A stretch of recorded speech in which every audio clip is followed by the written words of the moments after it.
দলের জানে না তাকে দল প্রার্থী করেছে, কার্যত দল বিশ্বাসঘাতকতা করেছে।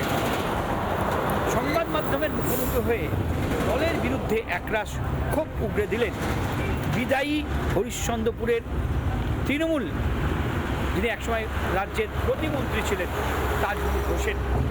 কার্যত তৃণমূলের যে প্রার্থী তালিকা বেরিয়েছে তাতে মালদা জেলাতে দেখা গেছে যে 12টি বিধানসভার মধ্যে 3 জন যিনি প্রার্থী ছিলেন, যিনি জয়ী হয়েছিলেন 2021-এ, এরকম 3 জন বিদায়ী বিধায়ককে এবার তৃণমূল টিকিট দেয়, সেই জায়গায় এনেছে নতুন। এবং সেই ক্ষেত্রেই বিদায়ী তৃণমূলের যিনি বিধায়ক ছিলেন এবং রাজ্যের প্রতিমন্ত্রী ছিলেন সেই তাজমুল হোসেন সংবাদ মাধ্যমের মুখোমুখি হয়ে একরাশ ক্ষোভ উগরে দিলেন। প্রোগ্রামগুলো আমরা অক্ষরে অক্ষরে পালন করেছি, তা সত্ত্বেও আমাদেরকে টিকিট করলে যারা পার্টির জানে না তাকে টিকিটটা দেওয়া হয়। আমি এটা কথা বলবো, দল আমার সাথে বিশ্বাসঘাতকতা করেছে। কেন দল আপনার সাথে বিশ্বাসঘাতকতা করবে? আমার সাথে করেছে, কি কারণে করেছে জনগণই বলবে, জনগণই শেষ কথা। বিজেপি থেকে এসে হঠাৎ করে রাতে টিকিট পেয়ে যায়, এটা মানুষই রায় দিবে।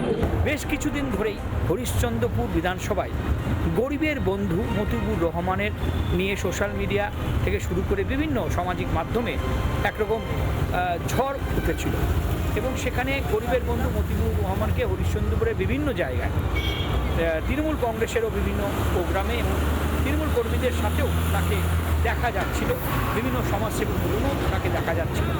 সেই থেকেই কিন্তু একটা জল্পনা ছিলই যে হয়তো মতিউর রহমানই এবার হরিশ্চন্দ্রপুরের এবার 2026-এর বিধানসভা নির্বাচনে প্রার্থী হবে।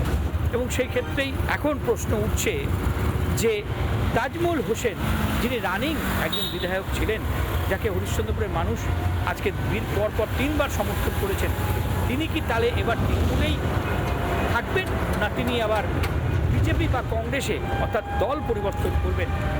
আলাদা দিবঙ্গ গোস্বামী, রিপাবলিক বাংলা। নানা ধরনের কন্টেন্ট দেখার জন্য লাইক করুন, শেয়ার করুন আমাদের ফেসবুক পেজ, সাবস্ক্রাইব করুন আমাদের ইউটিউব চ্যানেল। পাশাপাশি অন্যান্য ব্রেকিং নিউজের জন্য অবশ্যই চোখ রাখুন রিপাবলিক বাংলায়।